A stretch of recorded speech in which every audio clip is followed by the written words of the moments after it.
হানজালার গোসল হয়েছিল তৃতীয় আসমানে জমজমের পানিতে। হযরত হানজালা রাদিয়াল্লাহু তাআলা আনহু তিনি সদ্য বিবাহ করেছেন। ওই সময় আমাদের প্রিয় নবী সাল্লাল্লাহু আলাইহি ওয়াসাল্লাম সাহাবীদেরকে বললেন, আমার সাহাবায়ে কেরাম, তোমরা উহুদের যুদ্ধের জন্য প্রস্তুতি গ্রহণ করো। রাসূলুল্লাহ সাল্লাল্লাহু আলাইহি ওয়াসাল্লাম হযরত হানজালা রাদিয়াল্লাহু তাআলা আনহুকে বললেন, হানজালা, তোমাকে যুদ্ধে যেতে হবে না। তখন হানজালা রাদিয়াল্লাহু তাআলা আনহু বললেন, ইয়া রাসূলুল্লাহ, আপনি যুদ্ধে যাবেন, কাফেরদের সঙ্গে যুদ্ধ করবেন, আর আমি সেখানে না গিয়ে স্ত্রীর সঙ্গে আমোদ প্রমোদ করব? এটা আমি সহ্য করতে পারবো না, আমাকেও যুদ্ধে নিয়ে চলুন। রাসূলুল্লাহ সাল্লাল্লাহু আলাইহি ওয়াসাল্লাম তখন বললেন, হানজালা, আমি তোমাকে আদেশ দিলাম, তুমি বাড়িতে থাকো, তোমাকে যুদ্ধে যেতে হবে না। হানজালা তখন নবীর আদেশ শুনে কাঁদতে কাঁদতে বাড়ি চলে গেল।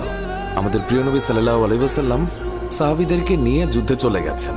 এদিকে সাহাবী হানজালা তার স্ত্রীর সঙ্গে রাত কাটানোর পর তার উপর গোসল ফরজ হয়ে গিয়েছে, তাই সে গোসল করতে গেছেন, পানি নিয়ে দাঁড়িয়েও গেছেন। এই সময় মদিনার গলি থেকে কেউ একজন চিৎকার করে বলছিলেন, মদিনার মুসলমানরা, তোমরা কার জন্য জীবিত থাকবে? তোমাদের প্রিয় নবীকে কাফের মুশরিকরা শহীদ করে দিয়েছে। এই কথা যেই মাত্র হানজালার কানে পৌঁছালো, তখনই তিনি পানির বালতি ফেলে দিয়ে তার স্ত্রীর কাছে গেল এবং তার স্ত্রীকে বলল, হে আমার স্ত্রী, তাড়াতাড়ি আমার তলোয়ারটা দাও। যে কাপুরুষরা আমার নবীকে শহীদ করেছে, যে কাফেররা বিশ্বনবী হযরত মুহাম্মদ সাল্লাল্লাহু আলাইহি ওয়াসাল্লামকে হত্যা করেছে, আমি তাদেরকে ছাড়ব না। আজ হয় তারা মরবে, না হয় আমি মরব। যেই দুনিয়ায় নবী নেই, সেই দুনিয়ায় আমি বাঁচতে চাই না। দাও, আমার তলোয়ারটা দাও। তখন হানজালার স্ত্রী বললেন, আপনি আমার নবীর হত্যাকারীকে হত্যা করতে যাচ্ছেন? যান, আমি বাধা দেব না, আমার বাধা দেওয়ার অধিকার নেই। তবে আপনি দয়া করে গোসল করে পবিত্র হয়ে যান, কেননা আপনার উপর গোসল ফরজ হয়ে গিয়েছে। এছাড়াও আপনি যদি উহুদের ময়দানে শহীদ হয়েও যান, আমি কোনো দুঃখ করব না। উত্তরে হানজালা বললেন, না, যদি আমি গোসল করতে চাই, তবে আমার নবীর হত্যাকারীরা কিছু সময়ের জন্য হলেও বেঁচে থাকবে, এটা আমি হতে দিতে পারি না।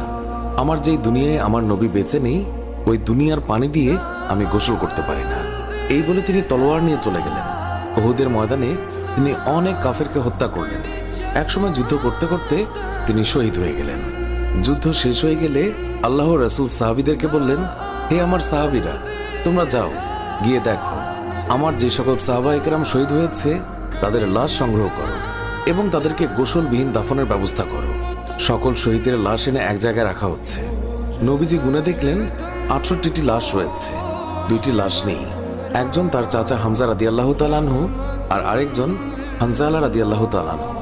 অস্থির হয়ে পড়লেন নবীজি। সব সাহাবাদের পাঠালেন লাশ খোঁজার জন্য। হঠাৎ বোরখা পরা এক মহিলা এসে দাঁড়ালেন নবীজির কাছে। নবীজি তাকে চিনলেন না। মহিলা বললেন, শুনুন ইয়া রাসূলুল্লাহ, কাল আপনি একটা বিয়ে পড়িয়েছিলেন, মনে আছে?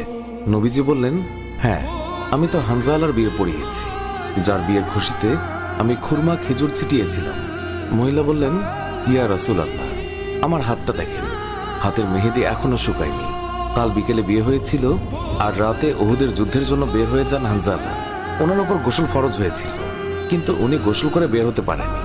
যাওয়ার আগে শুধু বলে গেছেন, যদি বেঁচে থাকি তাহলে দেখা হবে দুনিয়ায়, আর যদি শহীদ হয়ে যাই তাহলে দেখা হবে জান্নাতে। নবীজি কাঁদছেন। মহিলা বললেন, ইয়া রাসূলুল্লাহ, শহীদের তো আপনি গোসল দেন না, আমার স্বামীকে আপনি একটু গোসল করিয়ে দেবেন। নবীজি সম্মতি প্রকাশ করার পর একজন সাহাবী দৌড়ে এসে বলল, ইয়া রাসূলুল্লাহ, হানজালাকে পাওয়া গেছে। সবাই গেলেন, গিয়ে দেখলেন সাদা কাফনের ভিতরে লাশের মাথায় পানি।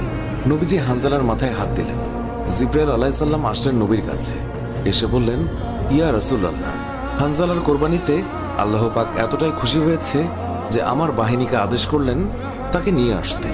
ইয়া রাসূলুল্লাহ, আমরা ফেরেশতারা তাকে তৃতীয় আসমানে নিয়ে জমজমের পানি দিয়ে গোসল করিয়েছি এবং তার শরীর থেকে যে সুগন্ধ পাচ্ছেন, এটা আল্লাহ পাকের বিশেষ খুশবু, মেশক আম্বর আতরের ঘ্রাণ। আমরাই ওনাকে কাফনের কাপড়ে আচ্ছাদিত করেছি।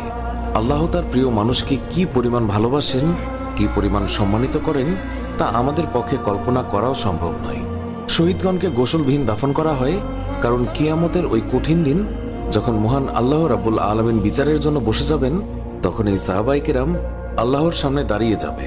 মহান আল্লাহ রাব্বুল আলামিন তাদেরকে জিজ্ঞাসা করবেন, বান্দারা, তোমাদের এই অবস্থা কেন? তারা তখন বলবে, রাব্বুল আলামিন, আপনি তো জানেন আমরা আপনার ওই সকল বান্দা যারা আপনার বিরুদ্ধে যে সকল কাফের মুশরিক কথা বলে তাদেরকে হত্যা করতে গিয়ে শহীদ হয়ে গিয়েছিলাম। আল্লাহ তাআলা বলবেন, ও আমার বান্দারা, তোমরা যারা আমার জন্য তোমাদের জীবনের মায়া ত্যাগ করেছিলে, তার জন্য আমি তোমাদেরকে আজ বিনা হিসাবে জান্নাত দান করলাম।